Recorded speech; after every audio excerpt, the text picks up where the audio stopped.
Good morning. आज BA प्रथम वर्ष के नए टॉपिक के साथ उपस्थित है। कल इससे पहले हमने पढ़ा था महमूद गजनवी को, यानी महमूद गजनवी का जो भारत आक्रमण था उसके संदर्भ में हमने पूरी डिटेल से विवरण दिया था। आज जो है वो है मोहम्मद गोरी का भारत आक्रमण। इस प्रकार से देखा जाए तो भारत पे जितने 3 बड़े मुस्लिम आक्रमण हुए हैं उन आक्रमणों में ये तीसरा आक्रमण है। पहला मोहम्मद बिन कासिम का, दूसरा जो आक्रमण था वो था महमूद गजनवी का, और तीसरा आक्रमण होगा मोहम्मद गोरी का। यानी जहां से गजनवी आया वहां से ही गोरी आ रहा है। यानी कि ये तुर्की आक्रमणकारियों में दूसरा आक्रमणकारी है, जबकि मुस्लिम आक्रमणकारियों में पूछा जाए तो ये तीसरा है। क्योंकि जो प्रथम आक्रमण हुआ था मोहम्मद बिन कासिम का वो अरब से हुआ था, इसलिए वो अरबी आक्रमण माना जाता है। चूंकि मुसलमान भी था इस वजह से वो मुस्लिम आक्रमणकारी पहला था, लेकिन अगर अरबी आक्रमणकारियों पूछे तो भी पहला है। लेकिन ये देखो, ये क्या थे, गजनवी और गोरी, ये तुर्क से आए थे, तो कहते हैं ये तुर्की आक्रमणकारी कहलाते हैं। तो ये मुस्लिम आक्रमणकारियों में तो तीसरा कहलाएगा, जबकि अगर तुर्की आक्रमणकारियों में पूछे तो ये दूसरा है, क्योंकि इससे पहले गजनवी ने एक बार आक्रमण कर चुका था। अब मोहम्मद गोरी का जो भारत आक्रमण हुआ वो किस परिप्रेक्ष्य में होता है, उस समय की यहाँ के राजनीतिक हालात कैसे थे, जिस समय ये रवाना हुआ वहां से, उस समय वहां की परिस्थितियां क्या थी, कहाँ उसका राज्याभिषेक हुआ है और किस क्षेत्र से वो भारत की तरफ आ रहा है, और भारत आने का उसका मुख्य उद्देश्य क्या था। इससे पहले हमने ये चीज भी देखी है कि भारत में 2 आक्रमण हुए। मोहम्मद बिन कासिम का पहला आक्रमण हुआ था, उस आक्रमण के फलस्वरूप भारत में कहते हैं मुस्लिम साम्राज्य की स्थापना नहीं हो पाई। अब उसका उद्देश्य तो था कि भारत में मुस्लिम आक्रमण की स्थापना, मुस्लिम साम्राज्य की स्थापना की जाए, लेकिन क्या हुआ कि उसकी मृत्यु, कहते हैं कि जैसे उसने सिंध को जीता, सिंध के बाद वो मुल्तान को लूटता हुआ आगे बढ़ता है, तभी उसकी मृत्यु हो जाती है। तो उसके नाम पे मुस्लिम साम्राज्य की स्थापना नहीं हो पाई, न वो कर सका। तो कहते हैं उसके बाद में गजनवी आया, लेकिन गजनवी का उद्देश्य एक ही था, इस्लाम का प्रचार, और दूसरा भारत को लूटना। तो कहते हैं वो 2 उद्देश्यों में सफल हो गया, और वो करके वो वापिस लौट गया, वो लौट गया अपने देश, यानी कि लुटेरा था, लूट करके वापिस अपने देश की तरफ चला जाता है। तो उसने स्थापना नहीं की। लेकिन जो गोरी आएगा, ये गोरी भारत में गौर वंश की स्थापना करेगा। लेकिन चूंकि ये भारत में कोई शासक के रूप में नहीं रहता है, इसलिए कहते हैं ये भारत का प्रथम मुस्लिम शासक नहीं कहलाएगा। लेकिन इसके क्या है, उस समय परंपरा थी कि कई सारे लोगों का एक प्रतिष्ठा बनी होती थी किसी राजा की, कि वो उसकी प्रतिष्ठा कैसी है, तो कि जितने उसके गुलाम या दास होते हैं उसके आधार पर उसकी प्रतिष्ठा निश्चित होती थी। और कहते हैं उनके यहाँ गुलाम या दास को मामलुक कहते थे। तो कहते हैं ये भारत में मामलुक वंश को छोड़ के चला जाएगा, इनके जो गुलाम हैं उन गुलामों को छोड़ के जाएगा, और उन्हीं में से एक गुलाम होगा कुतुबुद्दीन ऐबक, जो भारत में पहले गुलाम वंश की नींव डालेगा। लेकिन वो घटना तब की है जब मोहम्मद गोरी की मृत्यु हो जाती है। तो कहते हैं मोहम्मद गोरी ने भारत पे आक्रमण कब कब किए, 1175 पे इसने पहला आक्रमण किया था, और 1205 में इसका अंतिम आक्रमण हुआ। यानी 30 वर्षों के दौरान इसने बारी बारी से भारत पर आक्रमण किए और भारत को लूटता रहा। जैसा गजनवी ने किया वो चीज इसने भी की। इसके और गजनवी में एक अंतर है। गजनवी कहते हैं कि जो आक्रमण किए उसने बड़ी चतुराई से किए, और जो आक्रमण किए उसमें उसे सफलता मिली। लेकिन कहते हैं जो गोरी है ये भारत के कई राजाओं से पराजित भी हुआ है, लेकिन आखिर में सफल तो होता है, लेकिन इससे पहले पराजित भी होना पड़ा था। तो कहते हैं इसने ये गजनवी जैसा तो नहीं रहा, यानी इतना सफल सेनापति तो नहीं रहा जो सेनापतित्व के गुण होते हैं उसमें, लेकिन फिर भी उसने भारत को फतेह कर डाला और भारत में मुस्लिम साम्राज्य की नींव डाल देगा ये। तो आज पढ़ते हैं मोहम्मद गोरी को। पहले पढ़ते हैं इसका प्रारंभिक जीवन।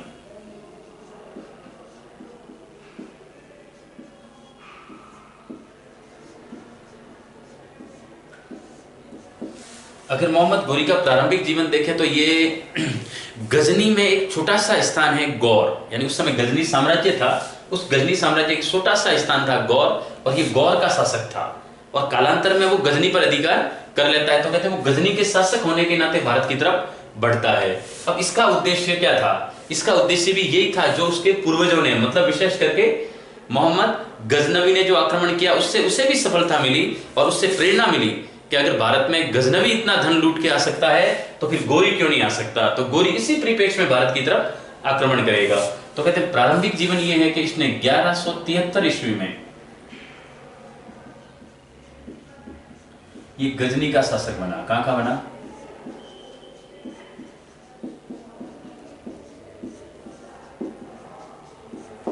क्लियर। तो 1173 में इसने गजनी का शासक बना, यानी गजनी में इसका राज्याभिषेक हुआ।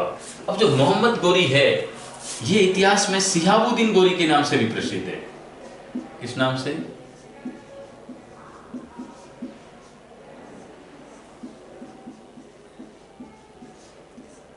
यानी इसका अन्य नाम क्या है? शिहाबुद्दीन गोरी।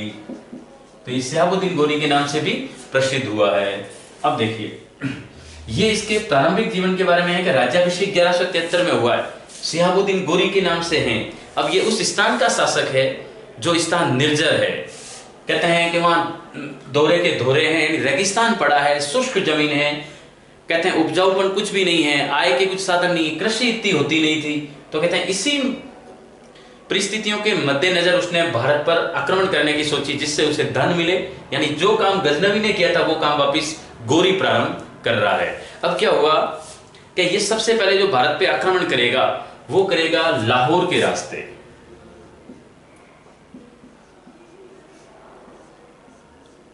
ये लाहौर पर आक्रमण करेगा, और लाहौर भारत का उस समय सिंह द्वार कहलाता था। क्या कहलाता था? यानी इस प्रवेश द्वार को आप विजय करते हो तो भारत में आपका प्रवेश संभव हो सकता है। तो जब भी भारत में प्रवेश करोगे आपको लाहौर को जीतना पड़ेगा। अब लाहौर पे आक्रमण करेगा, लेकिन कहते हैं मोहम्मद गजनवी के समय ये जो लाहौर है गजनी प्रांत का हिस्सा बन गया था, और उसी का वंशज खुसरव शाह, क्या नाम है याद रखना, खुसरव शाह, ये यहां का शासक था। कहां का? लाहौर का। तो कहते हैं जो खुसरव शाह के अंडर में लाहौर था, अब खुसरव शाह लाहौर का कहते हैं गजनवी के बाद स्वतंत्र शासक हो गया। लेकिन जब गजनी का शासक बना शिहाबुद्दीन गोरी उर्फ मोहम्मद गोरी, तो कहते हैं वो मानता था कि लाहौर पहले गजनी का हिस्सा था, तो अब भी गजनी का हिस्सा ही रहेगा। इस परिस्थिति को मद्देनजर रखते हुए गोरी का पहला आक्रमण लाहौर पर ही होगा, और वो लाहौर को जीत जाएगा, और इस प्रकार लाहौर को वापस गजनी साम्राज्य का हिस्सा बना देगा। तो इस प्रकार कहते हैं कि भारत का जो प्रथम आक्रमण है वो लाहौर में होगा। अब देखो ये क्या करता है, 1175 की बात है, ये 1175 से भारत पे आक्रमण प्रारंभ करेगा। 1175 ईस्वी से 1205 ईस्वी तक गोरी के बार बार भारत पर आक्रमण होते हैं। यानी कि इन 30 वर्षों के दौरान उसने कई अभियान भारत पर किए, 30 वर्षों तक आक्रमण करता रहा। और 30 वर्षों में जो जो आक्रमण किए इसने, उनके जो महत्वपूर्ण आक्रमण हैं उनको हम बारी बारी से यहाँ पढ़ेंगे। लेकिन 1173 में शासक बना है, 75 से भारत अभियान शुरू कर दिया है, और पहला ही आक्रमण कहां होगा? लाहौर। अब लाहौर के बाद कहते हैं कि लाहौर तो चूंकि वो अपना हिस्सा मानता है इसलिए हिस्सा हो गया उसका, लेकिन शुद्ध रूप से क्योंकि लाहौर तो कहते हैं कि वो गजनी का ही प्रांत मानता है, तो जब वो लाहौर को गजनी का प्रांत मानता है तो ऐसा कौन सा स्थान है जिसे वो भारत का अभिअंग मानता है, और जिस प्रदेश पर वो आक्रमण करके भारत में आक्रमणों की शुरुआत करेगा तो वो था मुल्तान। कौन सा था? यानी वो मुल्तान पर प्रथम आक्रमण करेगा।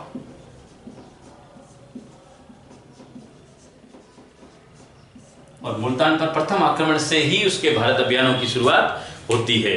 अब यहां से क्या होगा कि वो मुल्तान पे आक्रमण करेगा, और चूंकि मैंने पहले ही बताया है कि भारत पर आक्रमण की शुरुआत कब हुई है? 1175 से। इसका मतलब 1175 में ही उसका मुल्तान आक्रमण हुआ है। कौन सा हुआ है? मुल्तान। यानी मुल्तान पे वो आक्रमण करेगा 1175 में। ये इसका मोस्ट इंपोर्टेंट आक्रमण है। लेकिन कहते हैं इसके बाद उसका जो सबसे महत्वपूर्ण आक्रमण है वो है 1178 का। इस समय इसने किया था गुजरात में एक स्थान है पाटन, गुजरात के पाटन पर आक्रमण करता है। अब जब गुजरात के पाटन पर 1178 ईस्वी में यह आक्रमण करेगा तो कहते हैं पहली बार, ध्यान रखना, गजनवी भारत आकर के पराजित नहीं हुआ था, लेकिन ये इसलिए महत्वपूर्ण आक्रमण माना जाता है कि गुजरात के पाटन पर जब उसने गोरी ने आक्रमण किया तो यहां का शासक था भीमदेव सेकंड। ध्यान रखना, भीमदेव सेकंड जो था उसके हाथों गोरी पराजित हो जाता है, और ये गोरी की भारत में प्रथम पराजय थी। कब हुई? 1178 में। कब? किसके हाथों? भीमदेव सेकंड के हाथों पराजित हुआ है, और प्रथम असफलता हाथ लगी है किसको? गौरी को। तो 1178 में पराजित होता है। ध्यान रखना इसी पाटन का संबंध पृथ्वीराज चौहान से भी होगा, जिसमें हम जब पृथ्वीराज को पढ़ेंगे तब उसका वापिस विश्लेषण करेंगे। तो पाटन पर आक्रमण हो रहा है, गुजरात का है, शासक उसमें भीमदेव द्वितीय था। अब भीमदेव द्वितीय ने किसको पराजित कर दिया? गौरी को। इस परिप्रेक्ष्य में देखा जाए तो ये बड़ा महत्वपूर्ण आक्रमण था 1178 का। इसके बाद इसका एक और आक्रमण होता है 1179 में, और ये आक्रमण होता है पेशावर पर।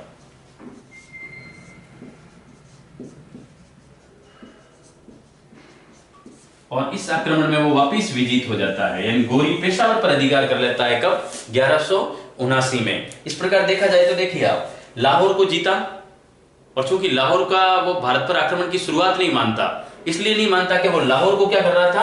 अपने ही देश का हिस्सा मान रहा था, गजनी का हिस्सा मानता था। लेकिन जो 1175 में उसने मुल्तान पर आक्रमण किया, वो उससे भारत में अभियानों की शुरुआत मानता है। तो प्रथम आक्रमण मुल्तान से माना गया।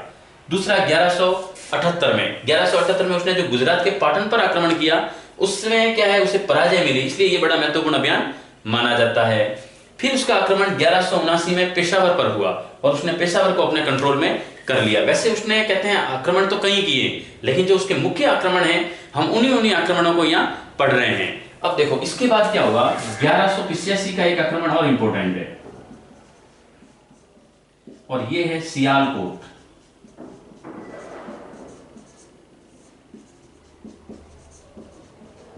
जो सियालकोट का आक्रमण है, उस आक्रमण में भी गौरी को सफलता मिल गई थी। तो उसने 1185 ईस्वी में सियालकोट को जीता। यानी अभी तक ये भारत की जो पश्चिमोत्तर सीमा है, उन सीमाओं पर आक्रमण कर रहा है और उन सीमाओं को जीतता जा रहा है।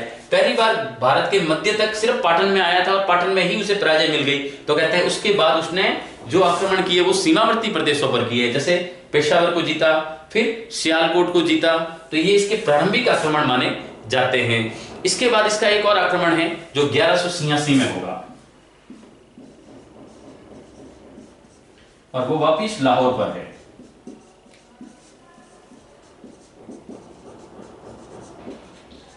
अब ये आक्रमण करने का कारण ये था कि जो उसने पहली बार आक्रमण लाहौर पे किया, उस समय उसको जीत लिया उसने। लेकिन जैसे ही गौरी वहां से वापिस गया अपने प्रदेश गजनी, तो कहते हैं जो खुसरव शाह था, महमूद गजनवी के वंश का आदमी था खुसरव शाह, उसने वापिस लाहौर पर अधिकार कर लिया। तो कहते हैं इसी खुसरव शाह को हटाने के लिए 1186 में गौरी वापिस आता है कहां?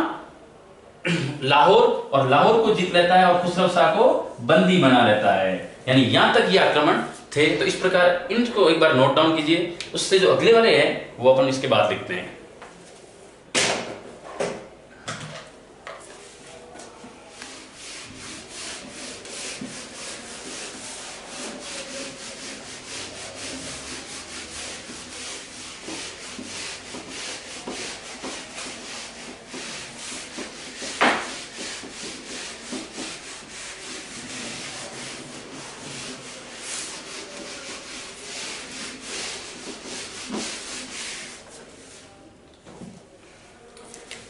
अब देखिए गौरी के एक और इंपॉर्टेंट आक्रमण है 1189 ईस्वी का,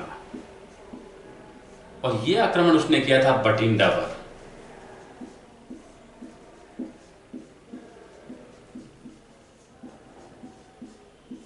इस आक्रमण के फलस्वरूप उसने बठिंडा को जीत लिया था। और कब जीता है? 1189 ईस्वी में।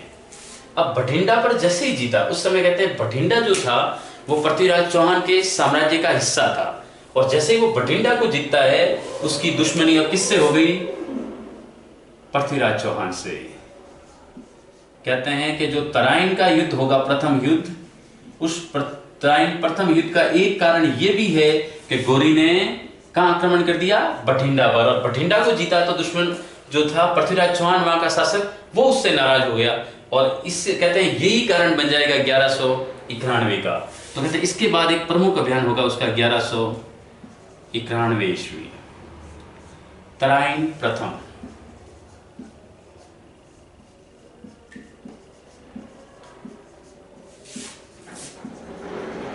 इनके मध्य हुआ है पृथ्वीराज चौहान वर्सेस मोहम्मद गौरी। ठीक है। अब ये 1191 में हुआ है। इसका एक कारण तो था गौरी का बठिंडा पर अधिकार करना, और जैसे ही उसने बठिंडा पर हमला किया उससे नाराज हो गया पृथ्वीराज चौहान और वो भी अपनी तैयारियों में लग गया। लेकिन कहते हैं 1191 में पृथ्वीराज पूरी तैयारियों के साथ आता है। अब गौरी भी आगे से तैयार था। युद्ध हुआ तराइन पे, जो हरियाणा में स्थान है, उस स्थान पे युद्ध लड़ा गया 1191 में पृथ्वीराज और मोहम्मद गौरी के बीच में, और पृथ्वीराज इसमें जीत गया, मोहम्मद गौरी पराजित हो गया। अब 1191 में जैसे ही गौरी की पराजय हुई, जब गौरी भाग रहा था तो कहते हैं पृथ्वीराज ने एक भूल कर दी कि भागते हुए गौरी का पीछा वो नहीं करता। अगर यहाँ पृथ्वीराज इस गौरी को भागते हुए पीछा कर देता और इसको मार देता तो फिर तराइन द्वितीय नहीं लड़ा जाता और कभी पृथ्वीराज की पराजय नहीं हो पाती। लेकिन इसकी ये बड़ी भूल थी कि इसने इसको हल्के में ले लिया, इसको जाने दिया। दूसरी चीज, अब क्या होता है कि जैसे ही ये पृथ्वीराज जीतता है, इस गौरी को हराता है, तो थोड़ा गौरी को हल्के में भी लेना प्रारंभ कर देता है। दूसरा, गौरी जो था वो प्रथम युद्ध में पराजित होने के बाद सबक ले लेता है। दूसरा, जब भारतीयों की और कहते हैं गजनी के लोगों के बीच, सैनिकों के बीच में जब भिड़ंत हुई, तो कहते हैं कि वो यहाँ के लोगों की जो युद्ध पद्धति है उसको समझ जाता है कि ये भारतीय युद्ध करते कैसे हैं। तो कहते हैं यहाँ की रणनीति समझ गया, और ठीक एक वर्ष बाद 1192 में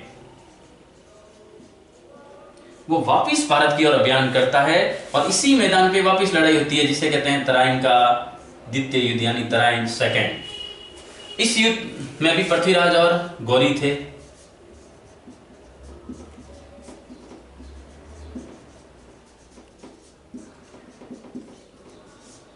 अब जो पृथ्वीराज और मोहम्मद गौरी है उसमें कहते हैं पृथ्वीराज हार जाता है, जीतता कौन है? मोहम्मद गौरी। और उसके बाद में कहते हैं इसकी पृथ्वीराज की हत्या कर दी जाती है। तो द्वितीय युद्ध जो था, इस युद्ध में पृथ्वीराज की हार हुई। इसके पीछे मुख्य कारण था पहले युद्ध में गौरी को मौका दे देना, यानी भागने का मौका जो दे दिया। दूसरा, पहले युद्ध के बाद उसने गौरी को हल्के में भी ले लिया कि भाई गौरी इतना बड़ा कोई शासक नहीं है जो यहाँ हमला कर देगा। तो तराइन सेकेंड का युद्ध हुआ, उस समय कहते हैं पृथ्वीराज ने उसे हल्के में लेते हुए उसकी तरफ ज्यादा ध्यान नहीं दिया। और जब ध्यान नहीं दिया, दूसरा मोहम्मद गौरी था, उसने पराजय के बाद सबक ले लिया और अच्छी तैयारी के साथ आ गया। तो कहते हैं इन गुणों के कारण पृथ्वीराज की यहाँ पराजय हो गई, और पराजय होने के साथ ही पृथ्वीराज का अंत हो गया था यहाँ। और 1192 ईस्वी में इसी मोहम्मद गौरी ने भारत में गौर वंश की स्थापना की। किसकी? यानी भारत में प्रथम मुस्लिम साम्राज्य अगर पूछा जाए तो गौर वंश ही है, और प्रथम मुस्लिम साम्राज्य की स्थापना करने वाला कौन है? मोहम्मद गौरी। तो ये उसका संस्थापक कहलाएगा। ये आपको थोड़ा याद रखना है। यहां तक आप नोट डाउन कीजिए। इसके बाद पढ़ते हैं इसके अगले घटनाओं को।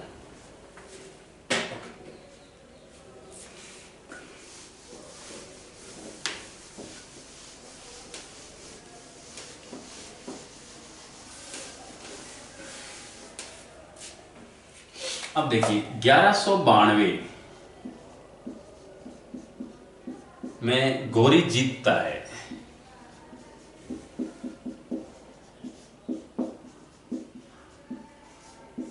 तब क्या करता है कि इस युद्ध में गौरी का साथ दिया था कन्नौज का शासक था जयसंत गहड़वाल, और जयसंत गहड़वाल के आमंत्रण पर ही वो यहां तक आता है। तो कहते हैं जो जयसंत गहड़वाल है, अब वो गहड़वाल जयसंत पे ही आक्रमण कर लेता है। और ये है घटना 1194 ईस्वी की। कब की है? इतिहास में एक प्रसिद्ध युद्ध हुआ, संदावर का युद्ध। किस किस के बीच में होता है? जयसंत वर्सेस गौरी। इसमें गौरी जीत जाता है और जयसंत पराजित हो जाता है, और बाद में जयसंत का कत्ल कर दिया जाता है। कहते हैं जिसने साथ दिया उसी का कत्ल किया गया। लेकिन किस परिप्रेक्ष्य में हुआ है उसकी, कहते हैं जो उसने भूले की जीवन में, उस भूलों का परिणाम ही था चंदावर का युद्ध। कहते हैं अगर जयसंत नहीं होता तो शायद गौरी इतना सफल भी नहीं हो पाता। तो जयसंत की नीतियों ने भारत में निमंत्रित कर दिया गौरी को। अब इसको पूरा जयसंत को डिटेल से, चंदावर, तराइन फर्स्ट, तराइन सेकंड, अपन डिटेल से पृथ्वीराज चौहान का जो पात्र लेकर के आएंगे उसमें अपन डिटेल से इसको वापिस पढ़ेंगे। फिलहाल अपन गौरी के आक्रमणों को समझ रहे हैं। तो कहते हैं 1194 में इसमें चंदावर का युद्ध हुआ, तो चंदावर आक्रमण हुआ। अब कहते हैं इसका जो अंतिम आक्रमण था वो था 1205 का, और वो था खोखरों के विरुद्ध। यानी जब ये हिंदुस्तान आया तब कहते हैं भारत की जो सीमावर्ती क्षेत्र थे वहां पर खोखरों ने उसे बहुत परेशान किया था। तो कहते हैं अंतिम अभियान के तहत वो खोखरों के विरुद्ध आक्रमण करता है और खोखरों को पराजित कर देता है। लेकिन 1206 ईस्वी में जब गोरी भारत से गजनी की तरफ जाता है तो यही खोखर उसकी हत्या कर देते हैं, खोखरों द्वारा हत्या, यानी उसे मार दिया जाता है। तो मारता कौन है? खोखर मारते हैं उनके। तो 1206 में उसका एंड हो गया। अब क्या हुआ कि ये जब भारत आया तो इसके अलावा इसने क्या किया? तो कहते हैं भारत में जैसे ही गोरी आया उसके बाद में उसने मुस्लिम साम्राज्य की जो स्थापना यहाँ की है, बाद में जब गोरी चला जाएगा अपने गजनी, तो कहते हैं वो भारत में गुलामों को छोड़ के चला जाएगा और उन गुलामों को कहेगा कि ये हिंदुस्तान तेरा। और उसी गुलाम वंश का एक व्यक्ति होगा कुतुबुद्दीन ऐबक, जो इसका सेनापति भी था। वो भारत में मुस्लिम साम्राज्य की नींव डाल देगा और पहला आएगा वंश गुलाम वंश। और गुलाम वंश से लेकर के जब तक भारत में यूरोपियन शक्तियां आई, तब तक भारत की जो राजनीतिक शक्ति थी वो पूरी तरह से मुसलमानों के हाथ में रही। और कहते हैं ये चीजें हुई 1192 के फलस्वरूप। किसके फलस्वरूप? इसलिए 1192 को, इस युद्ध को भारतीय इतिहास का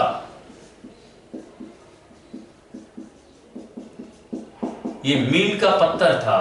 क्या था? यानी टर्निंग पॉइंट जो युद्ध था वो कौन सा था? 1192 मोहम्मद गोरी जो विजित हुआ वो। और इसमें कहते हैं कुछ पृथ्वीराज की भूलें भी थी और उसको हल्के में लेना, और कुछ कहते हैं उनकी भूलों से ज्यादा भारत के लोगों द्वारा ही गोरी का साथ देना था, जिसमें मुख्य भूमिका निभाई थी जयसंध ने। इसीलिए जयसंध पर्याय हो गया धोखेबाजों के रूप में। अब क्या हुआ कि ये बन तो गया, नींव भी डाल दी गई, लेकिन इसके साथ एक बहुत बड़ा चिश्ती संत आया था, ख्वाजा मोइनुद्दीन चिश्ती।